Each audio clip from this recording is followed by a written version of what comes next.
Boa noite a todos. Boa noite a todos. Muito bem, obrigado. Todo mundo vibrante, acordados. Que alegria podemos estar aqui, né? Na casa de Jesus, com um tema tão interessante como o tema da noite de hoje, né?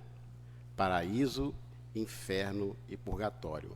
São informações que a gente vem recebendo ao ser acerca da nossa existência, muitas vezes através de uma educação castradora. A gente muitas vezes fica sem saber para onde é que a gente vai, né? Se porventura a nossa desencarnação fosse agora, para onde é que a gente iria? Será que a gente iria para o céu?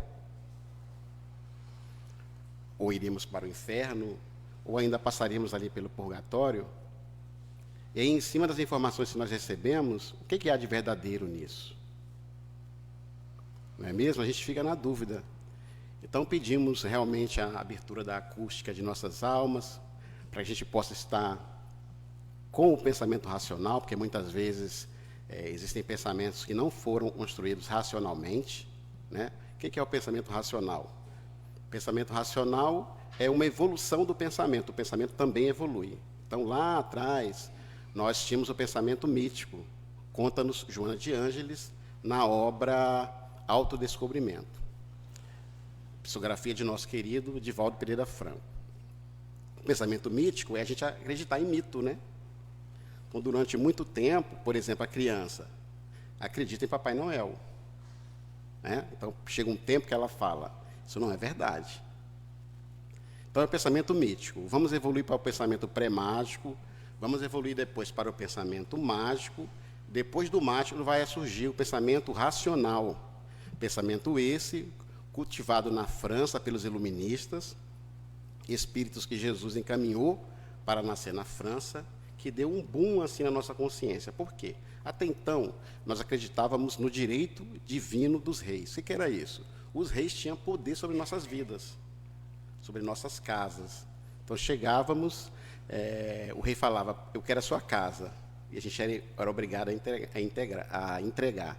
Ou então, a gente virava um escravo para serviço do rei. Então, tudo isso era possível. Mas os iluministas questionaram essa forma de pensar. E então a gente foi se abrindo a esses pensamentos, que culminou na Revolução Francesa, né, historicamente falando, nós estudamos, e gerou os direitos humanos, né? A Carta dos Direitos Humanos, que acabou por dar vazão à democracia. E assim os países foram se libertando, e nós também. Sabemos que ainda temos alguns países vivendo com ditaduras, mas o ideal seria que todos fôssemos alcançados, porque a democracia é os direitos para todos, né? Nós temos direitos iguais, homens e mulheres, embora saibamos que ainda não está tão equalizado essa equação, mas o fato é que, perante Deus, todos nós somos iguais, temos os mesmos direitos. Então, é com esse pensamento que nós vamos refletir acerca das informações que nós vamos trazer na noite de hoje. Então, vamos começar pelo começo. A nossa história, então, aquela que nos chegou, é que Deus fez Adão e Eva. Eles viviam aonde? No paraíso, né? No entanto, a Eva foi feita da costela de Adão. Racionalmente falando, já existe aí um pré-conceito, né? Por que a mulher foi feita da costela de Adão? E não foi feita do mesmo material que o homem? Primeira reflexão, primeiro questionamento que a gente deve fazer.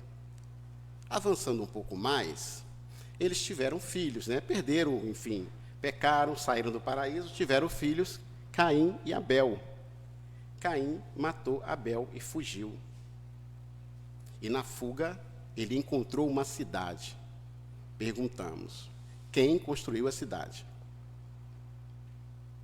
Não é uma rua, uma viela, um bairro, é uma cidade. Quem construiu? Lá, ele casou com Cadija. De que costela saiu Cadija?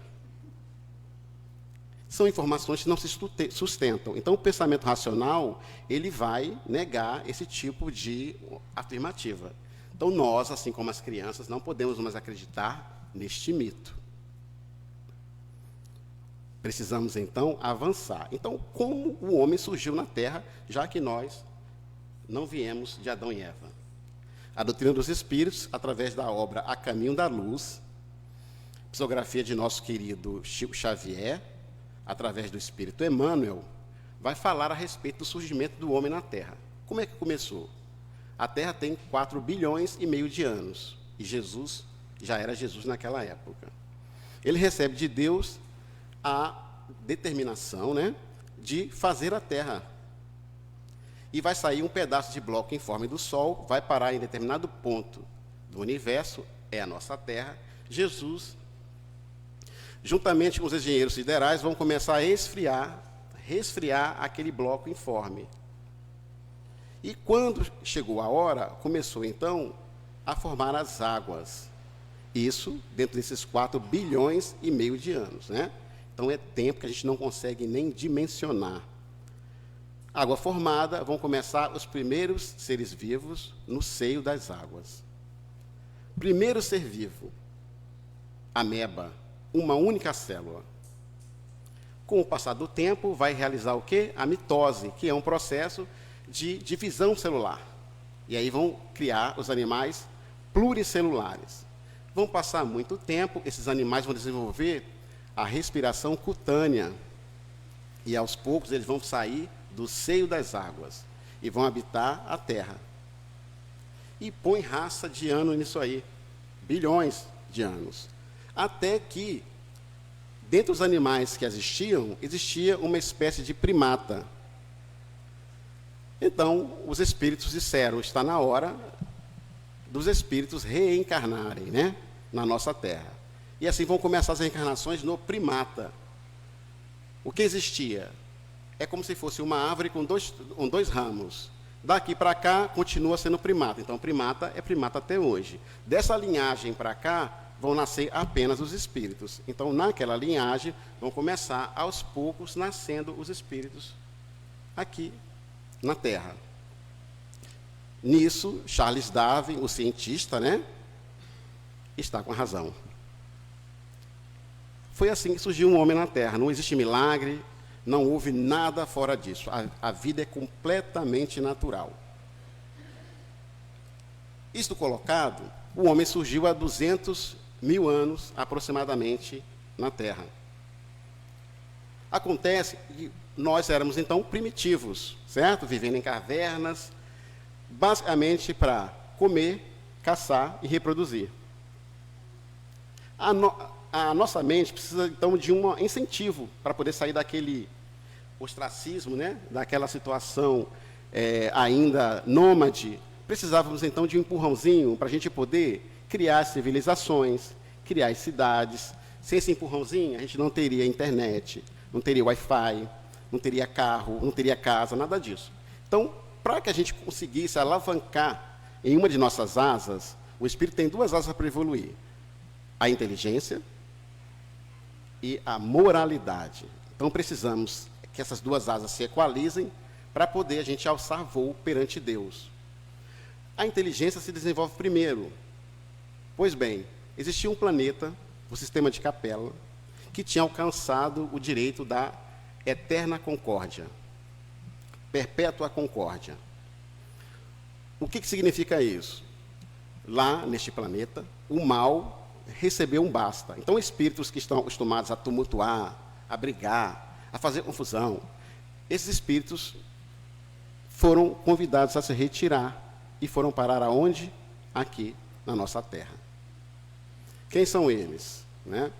Eles não estão mais entre nós. Conta-nos o livro, ainda, A Caminho da Luz.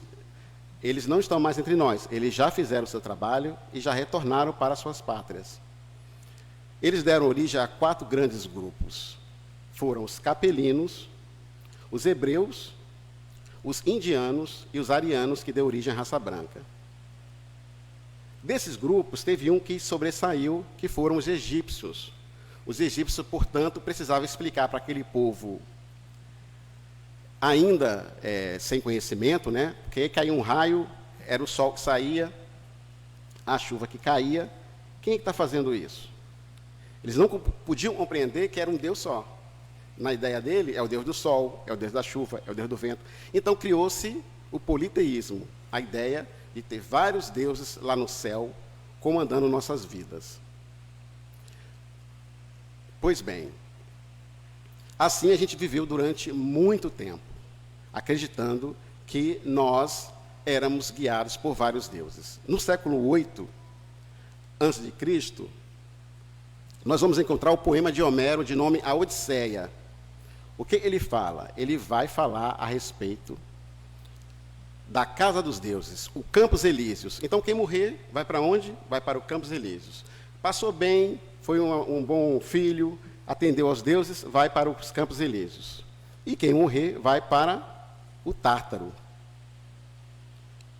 Criou-se uma grande confusão lá entre os deuses. Zeus falou, basta, expulsou o Hades, e o Hades, então, fundou o Tártaro, que é o inferno. Né? É aquela história, vai arder no mármore do inferno. Né, que a gente costuma falar. Então, pois bem, avançando um pouco mais, já na era cristã, nós estamos falando ou melhor dizendo, próximo à era cristã, nós estamos falando do século 3 a.C., nós vamos encontrar o livro apócrifo de Enoque, que na história do judaísmo, ele falou dos anjos decaídos. Nós já ouvimos falar da história dos anjos decaídos, né? Houve também uma grande confusão no céu. Lúcifer queria tomar o poder de Deus, queria se equiparar a ele. Rebelou-se alguns anjos e Lúcifer foi expulso. E fundou então o inferno. Todas essas histórias que nós estamos contando, chegou aos dias de hoje. Né? A história do céu, a história do inferno. E aí na era cristã, Jesus chegou e ele não falou, olha, isso está errado, isso está certo. Pelo contrário, Jesus reafirmou que aquelas pessoas que faziam o bem realmente vão para o reino dos céus. E as pessoas que vão para o mal, que fazem o mal, vão para o inferno. Mas ele resgatou ali mesmo, no drama do Gólgota, na hora da crucificação, quando um dos ladrões vai defendê-lo a respeito da sua pureza, porque ele não tinha feito nada, enquanto os ladrões haviam roubado, ele fala o que para o ladrão? Ainda hoje estarás comigo no paraíso. Avançando um pouco mais, estamos no ano de 1300 aproximadamente, século XIV.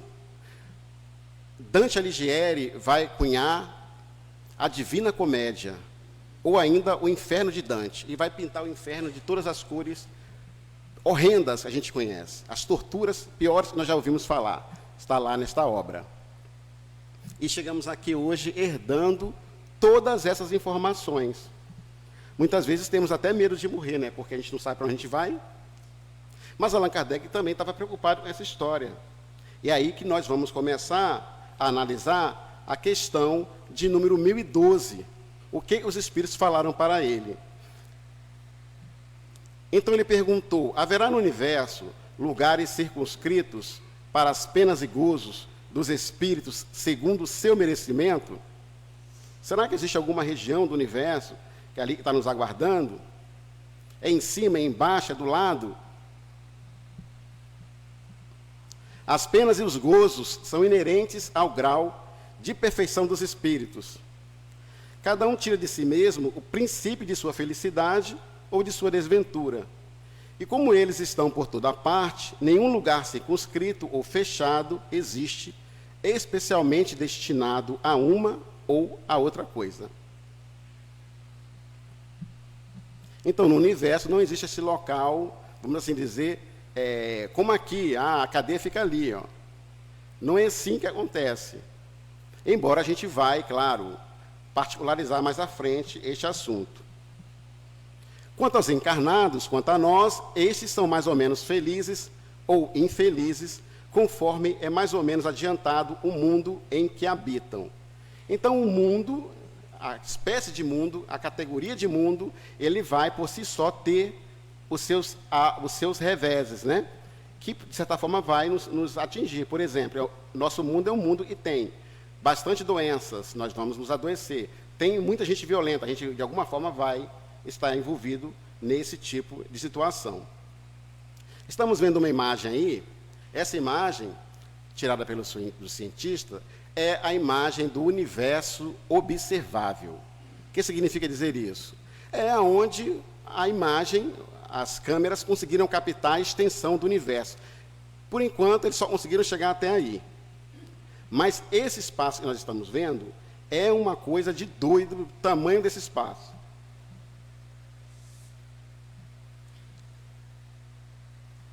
São 93 bilhões de anos-luz de uma extensão à outra. Não conseguimos nem calcular. Sabemos que a luz é a distância em que a luz atravessa durante um ano, né? O ano-luz seria isso. Durante um ano, a distância que a luz atravessa para chegar de um ponto a outro. 93 bilhões de anos-luz, não consigo calcular isso. Nesse espaço aí que nós estamos vendo, quantas galáxias existem? Pelo menos 2 trilhões de galáxias. Não consigo calcular isso também. Essa parte é observável. E a parte que não foi observada? A parte que não foi observada é pelo menos 250 vezes maior. Por isso, a gente tem a noção de infinito, né? A espiritualidade fala para nós, o universo é infinito.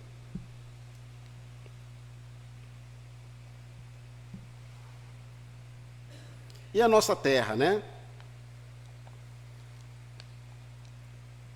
Colocada na Via Láctea. 400 bilhões de estrelas só na Via Láctea. A Terra, então, não é nada, é uma poeirinha ali no universo, né? Mas o que é importante? A gente compreender que estamos aqui, primeiro, porque merecemos. Não existe erro dentro da justiça divina. Falamos a respeito do mundo primitivo, que é quando chegamos, né? 200 bilhões de anos, mundo primitivo, não tem nada, tudo para fazer. Avançamos para o mundo de provas e expiações, ou seja, estamos neste mundo agora, neste momento, em que nós temos diversas situações para ser provados, se somos bons realmente, se merecemos ir para o céu realmente, né? E tem as expiações. Como a lei é reencarnacionista, nós vamos errando ao longo do caminho. E esses erros vão criando dívidas para com a nossa existência. E aí a gente precisa retornar para pagar essas dívidas. Então, retornamos para evoluir, para cumprir também um lado da missão que nos cabe perante Deus e para poder pagar algumas contas. Por isso estamos aqui, no mundo onde a sua característica principal é o mal sobrepuja o bem. Ou seja, tem mais maldade no mundo do que bonzinho, né? Porque o bonzinho é tímido ainda, o mal não, o mal é agressivo. Mas acontece que a espiritualidade já sinalizou que nós estamos entrando num período de transição. O que é a transição? Vai haver mudança, e assim como o sistema de Capela ocorreu a expulsão dos maldosos, também vai ocorrer aqui na Terra. Se começamos esse período de transição, muitos espíritos já não estão mais reencarnando aqui, né? E aos poucos também não é de uma hora para outra, chega, basta, fecha a porta e sai todo mundo. É devagar, à medida que vai desencarnando, à medida em que vai, portanto, recebendo a determinação de Jesus para onde aquele espírito poderá ir. Então é um processo lento, mas já começou, isso que é importante. No mundo de regeneração, o espírito ganha então nova força, o mal perde força e a gente então respira melhor. Mas o mal ainda está ali. No mundo feliz ou ditoso, o mal é bem tímido. Quase não tem mal, mas ainda tem. Eles não conseguem levantar. Esses são aqueles espíritos que precisam de um processo educativo, que muitas vezes na educação ele pega no tranco. E nos mundos celestes ou divinos, é onde o mal já não existe mais condição de entrar. É morada dos espíritos puros. Lá o espírito já fez toda a sua linha evolutiva até chegar a Deus. Então ele não tem mais nenhum tipo de maldade. A história dos anjos decaídos não sustenta também no pensamento racional. Por quê? Porque uma vez que os espíritos evoluem, todos nós somos feitos simples e ignorantes. Vamos evoluindo. Nós passamos pelas imperfeições que carregamos, vamos deixando de lado, vamos evoluindo. E a espiritualidade fala que a gente só evolui, a gente não regride. Então, a história de que vai chegar no céu, lá juntamente com Deus, e vai ficar disputando com Ele poder, é insustentável.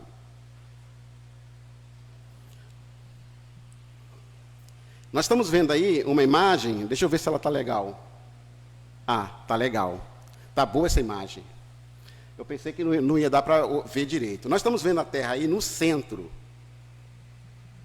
E, envolvendo a Terra, nós estamos vendo 7 círculos que envolvem a Terra. Esta imagem, ela é de um livro pequenininho, mas que eu gosto muito de recomendar, chamado Cidade no Além. É um livro fino, dá para ler num dia. Mas é de um primor. É um livro feito a 8 mãos. André Luiz, Lúcio são os espíritos que cunham este livro. E os médios é Chico Xavier e Igorina Cunha. Essas imagens, então, são imagens do próprio livro. O que significa, então? Jesus, quando ele projeta a Terra, ele projeta não só o que nós estamos vendo, ou seja, estamos pisando em terra firme, temos mares, temos rios, montanhas, muito verde. Mas a Terra não é só isso. Quando a gente desencarna, a nossa vibração, o nosso peso espiritual vai gravitar a cada um de nós para uma das esferas que nós estamos vendo. Qual a esfera? Deixa para mim, pode deixar na imagem, por gentileza, por favor, tá? Te agradeço. Então, nós desencarnamos. Para onde nós vamos? Para uma das esferas que estão aí. É como se nosso peso específico, não precisa mágica para isso, precisa nada. O nosso perispírito, por si só, em razão da evolução que nós fizemos, vai nos situar em uma dessas esferas. Automaticamente, nós vamos gravitar para as esferas pelo nosso peso específico, pelo nosso valor vibracional, pela nossa evolução. Então, vamos entender agora as esferas, para ver em que esfera nós vamos situar, né? Espero que seja uma excelente esfera, né, Janira?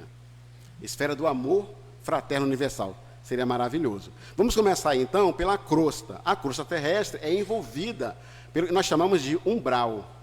O que é umbral? Umbral é uma zona de purgação, né? Falamos do purgatório? Ainda não, né? Então, vamos falar um pouco do purgatório? O purgatório, até então, Jesus não falou nada do purgatório, porque não existia essa palavra até então. Mas no ano de 583, depois de Cristo, a Igreja Católica criou a palavra purgatório, porque os fiéis começavam a perguntar, mas olha só, nós temos o pessoal que é bonzinho, vai para o céu, né? Nós temos o pessoal que é maldoso, vai para o inferno. E o pessoal que nem uma coisa nem outra? A pessoa foi ali, falou mal de alguém. É pecado? É imperfeição? É erro? Com certeza é, né? Tudo bem, brigou com alguém ali, passou mal, bateu em alguém, mas foi uma vezinha só, 2. Nunca mais. Merece ir para o inferno? Se arrependeu, né? Merece ir para o céu também? Essas dúvidas fez com que a Igreja Católica criasse o purgatório. E com isso também abriu precedente para que ela pudesse cobrar pelas preces daqueles que estavam lá no purgatório. Então, se a pessoa quisesse sair do purgatório, bastava pagar essas preces para que as pessoas saíssem de lá. Isso é história. Tá? Pois bem, qual a diferença do purgatório, então, da Igreja Católica, o que é o purgatório?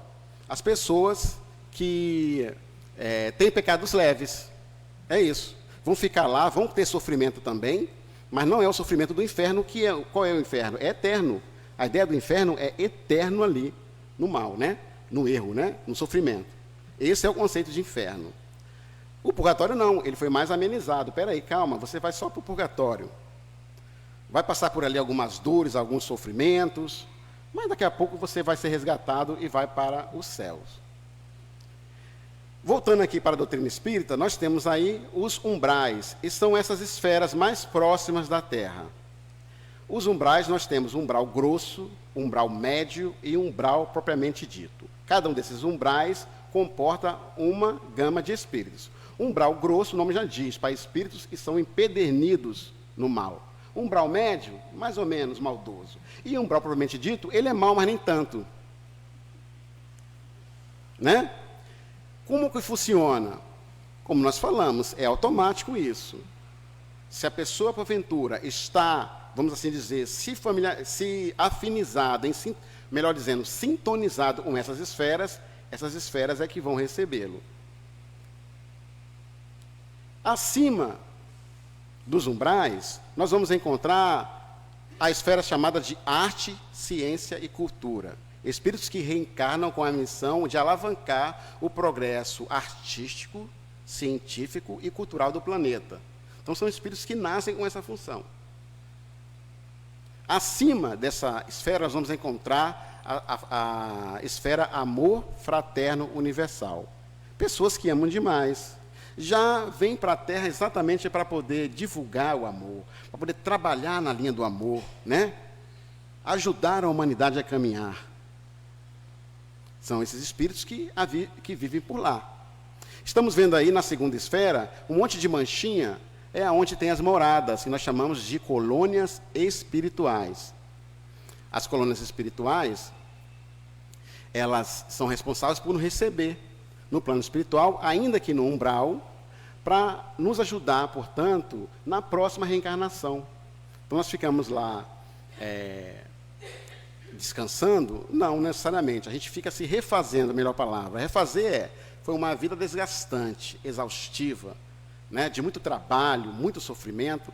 Nós vamos, então, refazendo da reencarnação passada, estudando novos procedimentos para uma reencarnação futura e trabalhando. Então, os espíritos que estão lá, né, um livro que a gente indica muito é o Nosso Lar, eles vêm fazer muito trabalho na Terra, vêm fazer muito resgate no umbral.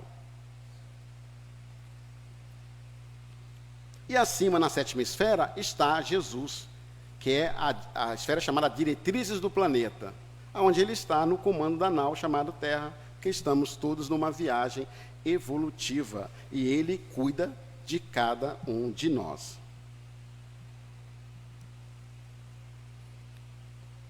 Aí estão, em número, né, as esferas.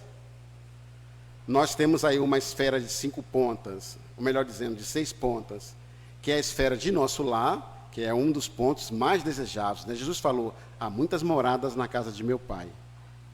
Está lá no Evangelho, né? No Evangelho segundo o Espiritismo, capítulo 3, capítulo também muito bom para poder compreender. Lá vai falar dos tipos de mundo, características de cada um, muito interessante. E aí, Allan Kardec queria ir um pouco mais nessa questão que abordamos. De acordo com isso, o inferno e o paraíso não existem, tais como o homem imagina? São simples alegorias, disseram os espíritos. Por toda parte há espíritos felizes e infelizes. Entretanto, conforme também já dissemos, os espíritos de uma mesma ordem se reúnem por simpatia, mas quando são perfeitos, podem reunir-se onde queiram. Então, nós somos classificados por hierarquias, espíritos imperfeitos, espíritos superiores e espíritos puros. Está lá no Livro dos Espíritos, que também recomendamos para quem quiser aprofundar, a partir da questão de número 100, né? Classificação, categoria dos espíritos. Progressão dos espíritos, melhor dizendo. E aí, esses espíritos perfeitos, os espíritos puros, não têm limites. Eles podem vir aqui, podem ir para outro lugar no universo. Mas nós percebemos que os imperfeitos não são assim, né? Já que nós vamos situar aonde nós realmente merecemos, nós não vamos conseguir sair dali, porque nós não temos evolução suficiente para isso. A localização absoluta das regiões das penas e das recompensas só na imaginação do homem existe. Provém da sua tendência a materializar e circunscrever as coisas, cuja essência infinita não lhe é possível compreender. É claro que nós não vamos compreender tudo, né? Porque nós ainda somos muito imperfeitos, ainda temos pouco conhecimento. Imagine, se o universo é infinito, quanto de conhecimento a gente precisa adquirir ainda? E isso faz com que a gente seja limitado no alcance, portanto, do nosso raciocínio. Então, ficamos sem compreender, por exemplo, o que é Deus, embora Allan Kardec também perguntou o que é Deus, e os espíritos responderam, Deus é a inteligência suprema, causa primeira de todas as coisas. Mas a gente tem dificuldade de compreender, né? De alcançar, de moldar a sua imagem. Temos voltando para a questão do céu, como foi pintado, do paraíso, como foi pintado, é a história de um velhinho de barba branca e está lá, esperando a gente chegar. Mas a gente sabe que essa não é a realidade. Então, quando nós formos avançando de mundo, à medida que a gente vai avançando, vão abrindo outros conhecimentos para a gente. E quando a gente chegar como espírito puro, nós veremos a Deus, como Jesus falou, os puros de coração verão a Deus. Então é uma longa caminhada. Os espíritos nos falam e nós estamos na metade do caminho. Então tem muito ainda para caminhar, né? Na questão de número 1013, que se deve entender, então, o purgatório?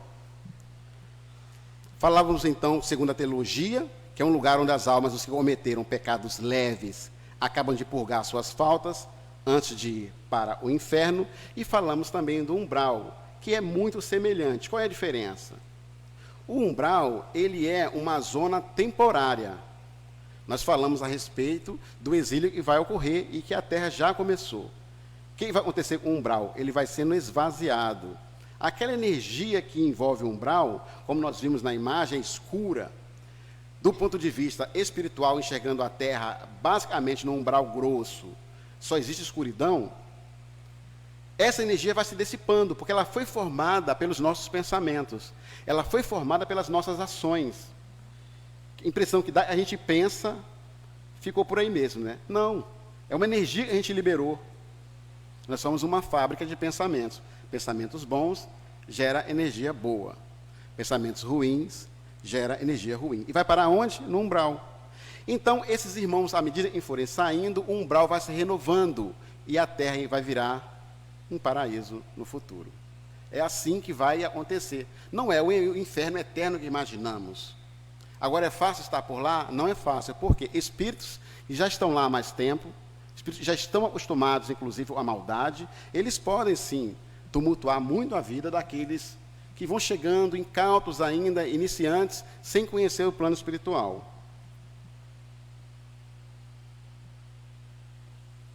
O que acontece, então, no umbral? Dores físicas e morais, o tempo da expiação, quase sempre na terra, é o que fazeis o vosso purgatório, e que Deus vos obriga a expiar as vossas faltas. Como nós falamos, ninguém vai poder passar daqui para um plano melhor, sem poder passar por umbral.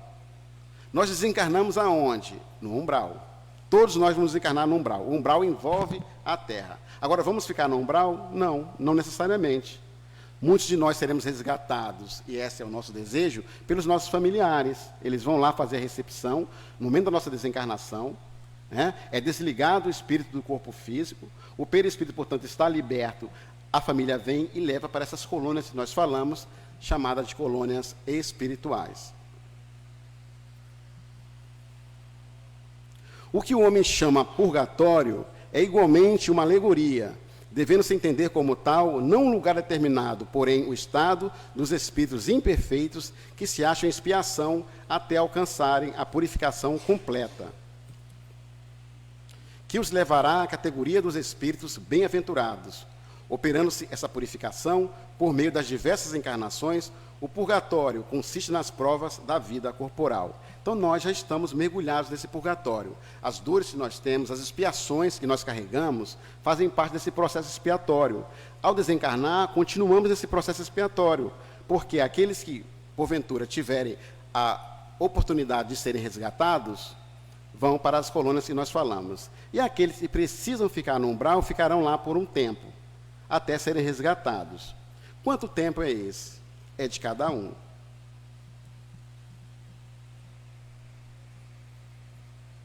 E aí Allan Kardec quis saber, na questão de número 1014, como se explica que os espíritos, cuja superioridade se revela na linguagem de que usam, tenham respondido a pessoas muito sérias a respeito do inferno e do purgatório, segundo as ideias que deles fazemos vulgarmente. É que falam uma linguagem que possa ser compreendida pelas pessoas que os interrogam. Quando essas se mostram imbuídas de certas ideias, eles evitam chocá-las muito bruscamente, a fim de não lhes ferir as convicções. Então, eles vão aproveitar, a espiritualidade vai responder de acordo com aquilo que a gente conhece. E vai buscar ali uma resposta racional, consentânea com a nossa realidade. Foi isso que Jesus fez o tempo todo, buscando, através das experiências que os espíritos tinham naquela época, né, aquela comunidade, aquela população, falava a respeito das coisas deles, para que eles entendessem, então, portanto, as revelações espirituais. E hoje os espíritos fazem a mesma coisa. Isso Allan Kardec compreendeu, mas aí ele insiste. Compreende-se isso da parte dos espíritos que desejam instruir-nos. Como, porém, se explica que alguns espíritos, quando interrogados acerca da situação em que se achavam, tenham respondido e sofriam as torturas do inferno e do purgatório. Quando são inferiores e ainda não completamente desmaterializados, os espíritos conservam uma parte de suas ideias terrenas. E para dar suas impressões, se servem dos termos que lhes são familiares. Acham-se no meio que só imperfeitamente lhes permite sondar o futuro. Então vejamos, voltamos para a questão da nossa desencarnação, né? A encarnação vai chegar, não tem jeito. Estando preparado ou não, nós vamos desencarnar, nós vamos morrer. Isso é um fato. Agora, o que vai acontecer no momento da desencarnação? A espiritualidade nos fala, através do Livro dos Espíritos, que todos nós vamos mergulhar num período conhecido como período de perturbação. O que é isso? É um passamento que está nesta obra aqui, conhecida de Allan Kardec, né, o quarto livro de Allan Kardec, O Céu e o Inferno. É um livro imperdível também, para quem quer aprofundar nas questões que nós trouxemos nesta noite. E ali, muitos espíritos vêm trazer a sua própria história. Espíritos que conseguiram fazer uma passagem feliz, estão bem do outro lado. Espíritos que se encontram infelizes hoje, estão ali. Espíritos que se suicidaram, vieram trazer o seu relato. Espíritos endurecidos. Então, tem várias histórias ali que vai nos ajudar a compreender melhor tudo isso que nós estamos buscando aqui, sintetizar de maneira muito pouca, né, em relação à grandiosidade das informações que nós temos na doutrina dos espíritos. Então, desencarnou. Vão entrar num período de perturbação. Quanto tempo? Para alguns dias, para outros meses e para outros anos, num período de perturbação. Vamos dizer que o irmão ele está acostumado ao conceito de céu e inferno. Desencarnou e foi para onde? No umbral. Mas o que ele tem? No umbral tem dores físicas? Tem. Tem sofrimento? Tem. Tem espíritos que estão lá há mais tempo, que pode imprimir a ele uma prisão, uma escravidão, um sofrimento? Tem. Ele vai pensar que ele está onde? Ele está no inferno, ele não entende de doutrina espírita, nunca ouviu falar de umbral. A doutrina dos espíritos é muito nova, 167 anos de existência. 168 fizemos, né? Esse ano. Quem em 1857, e for bom de conta aí, me ajuda. Quanto? 168 anos. Nova. Falávamos da história de Moisés, 1500 anos atrás, com o Jardim do Éden. Viemos avançando. Antes já tínhamos falado de 8 séculos antes de Cristo. Então é tempo pra caramba. As pessoas vão levando esse conceito para o plano espiritual. Chega lá da maneira que entendiam. Então os espíritos vão responder isso. Olha, eu estou no inferno. Aqui não é nada bom. Então eles vão levar o que eles acreditam para o outro lado. Isso vai mudar alguma coisa? Não vai mudar nada, porque eles vão continuar passando pelo que tiver que passar, né? Vamos ficar lá quanto tempo? O tempo de resgate de um espírito no umbral tem a ver com a primeira questão importante, que é arrependimento. Ele começa a perceber, depois de muito tempo lá em sofrimento, que aquilo tem um motivo. Não foi à toa que ele foi para lá. Então ele começa a lembrar das ações que ele fez. E a gente sabe que isso é de cada um. Aquele que de repente tem pouca coisa para pensar, para refletir, para raciocinar, chega rápido no raciocínio. Começa a se arrepender. O arrependimento, então, marca o momento que o espírito está pronto para ser resgatado. Vale lembrar a história de André Luiz, né? que ele ficou 8 anos no umbral. Clarencio, que é o guia deste trabalho dele no nosso lar, foi lá 3 vezes resgatá-lo. Foi a primeira vez, ele não estava pronto. Foi a segunda vez, ele não estava pronto. Só com 8 anos é que ele ficou pronto. E como é que isso foi percebido pela espiritualidade? Nós falávamos de sintonia, nós falávamos de vibração. Nós estamos aqui nesse momento e não estamos vendo os espíritos que estão aqui. Está cheio de espíritos entre nós. Não estamos conseguindo ver. Né? Estamos em outro nível vibratório. Quando esses espíritos vão fazer o resgate no umbral, eles podem estar do nosso lado e nós não vamos enxergar. Porque nós estamos ainda numa vibração muito materializada. Como se estivéssemos encarnados. Tem espíritos que têm a mesma opacidade de um encarnado. A gente não consegue perceber a diferença em razão do grau de materialidade que aquele espírito está. Então chega um espírito luminoso, não vai ser reconhecido. Quando foi que André Luiz teve esse reconhecimento? Quando é que ele conseguiu enxergar? Quando ele, pela primeira vez, ele fez uma prece. Quando ele fez a prece, a vibração dele mudou, porque a prece nos eleva o nosso teor vibratório. E quando ele elevou o seu teor vibratório, ele enxergou Clarencio que estava sorrindo para ele. E ali, então, aconteceu o resgate. O resgate passa por esse processo. Mas também existe uma outra particularidade, que é a prece intercessória. Uma mãe que, porventura, esteja lá naquela esfera, amor fraterno universal, amor demais.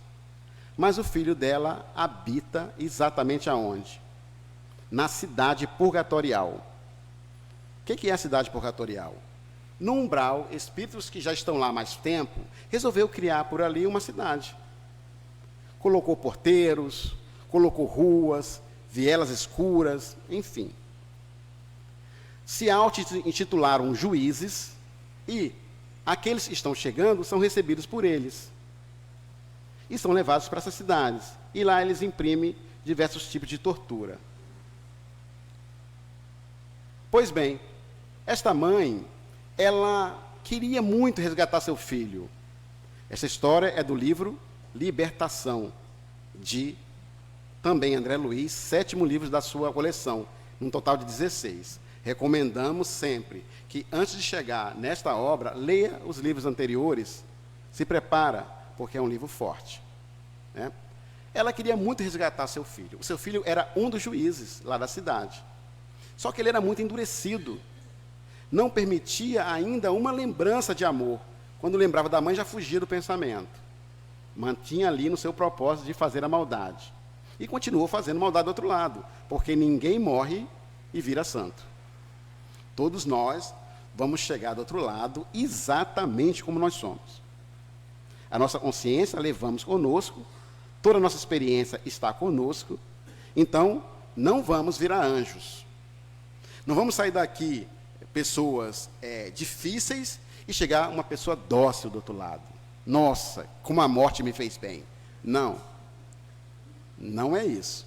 Vamos continuar igualzinho. Então, do outro lado, esses espíritos que já estavam acostumados com a maldade e acham que a maldade, portanto, é um meio, né, um caminho, uma saída, continuam arrumando forma de fazer a maldade do lado de lá. E enquanto eles estiverem nessa sintonia, eles não sairão do umbral, continuarão por lá. E se permanecerem, chegando o momento, então, do exílio, né, o momento da expulsão, eles serão expulsos da terra. Pois bem, este espírito estava nessa condição, muito endurecido. E a mãe dele, que habitava nessa esfera, ela estava muito triste. Porque imagina para uma mãe, por mais que ela viva num paraíso, no reino dos céus, ter o filho no inferno, no umbral. Com certeza, ela não vai se sentir bem. Vai?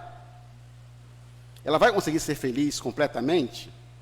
Eu diria que nem feliz ela vai conseguir ser, porque a mãe sofre todas as dores do filho. Se ela pudesse, ela fazia o quê? Trocava de lugar. Não é verdade? Estou mentindo? Pois bem, ela então fez um plano de resgate desse espírito. E uma equipe espiritual foi mandada para lá para resgatar esse espírito a qualquer custo. Por quê? Porque depois de 400 anos fazendo maldade, ele já estava cansado. Começou a dar aquela ideia, poxa, será? Mas ele tem ainda outros comandantes. Então, como é que é, irmão? Vamos lá. E um fica tentando policiar o outro. Foi feito o plano para resgate dele. Eu não vou contar mais, que está chegando o final do nosso tempo, mas esta obra é muito boa. Vale a pena perceber a força do amor nesta obra. É muito interessante. E é assim que os resgates vão acontecendo. Aí a gente volta lá à primeira pergunta, para onde é que a gente vai? Né? O importante não é para onde a gente vai. O importante é que ainda dá tempo. Estamos aqui encarnados, né? Temos ainda a possibilidade de melhorar, temos a possibilidade de perdoar. Uma das coisas que aprisiona muita gente no umbral é a falta de perdão. Tá? É uma energia pesada. Né? Se tens alguma coisa contra alguém, vai lá e se reconcilie com ele. Porque senão, ele vai te entregar ao juiz, e o juiz vai te pôr na prisão até que você pague o último ceitil. Então, essa passagem de Jesus é exatamente isso. O perdão, ele nos aprisiona, ele nos pesa no nosso espírito. Que a gente não perdoa. Muitos de nós desenvolvemos pensamentos de vingança, né? Quando a gente não chega nesse nível, a gente fala assim, não, deixa, Deus vai dar conta. Está entregue na mão de Deus. Então, a gente precisa aprender a se perdoar primeiro, se perdoar e depois liberar o perdão, para que a gente possa estar mais leves quando chegar a nossa desencarnação. A nossa gratidão pela oportunidade deste trabalho. Agradecemos a Maria de Nazaré, nossa benfeitora espiritual, para que ela possa abençoar todos nós, que possamos, cada qual ao seu tempo, ter uma vida e uma desencarnação vitoriosa. Graças a Deus, obrigado a todos.